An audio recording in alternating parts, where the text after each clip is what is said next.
Claire, on entend beaucoup parler de RSE, mais on ne sait pas vraiment ce qu'il y a derrière ce sigle. Est-ce que vous pouvez nous rappeler, s'il vous plaît? Bien sûr, bien sûr. RSE, ça veut dire responsabilité sociale des entreprises. On entend aussi beaucoup parler de développement durable. Alors l'objectif, c'est de faire la croissance économique de l'entreprise tout en ayant une contribution positive pour la société et pour la planète. D'accord, merci pour ce rappel. Et quelle est selon vous la plus grande force du groupe Elis en termes de RSE? Alors comme vous le savez, je viens juste de rejoindre le groupe Elis, ce qui fait que j'ai un œil un petit peu neuf. Et c'est vrai que Elis a une chance incroyable de voir son business model d'économie circulaire. Aujourd'hui, la plupart des groupes ont ce qu'on appelle un business model linéaire, donc basé sur le take, make, waste. Donc take parce qu'ils consomment des ressources naturelles, make parce qu'ils vont fabriquer des produits, et waste parce l'utilisateur va les mettre au rebut, souvent assez rapidement après son utilisation.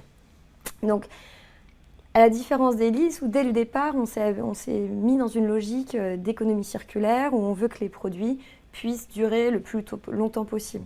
Donc pour faire cela, on va les entretenir nous-mêmes, on va les réutiliser, on va les partager entre différents clients et on va les réparer si besoin.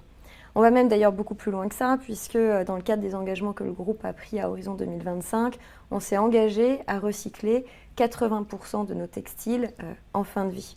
On peut peut-être même rêver dans quelques années à pouvoir faire du textile neuf ou recyclé à partir de fibres de textile provenant d'Elis. D'accord, c'est un beau projet.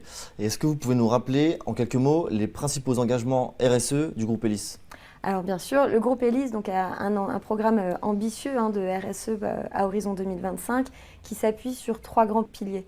Le premier, c'est de travailler de façon responsable avec notre chaîne de valeur.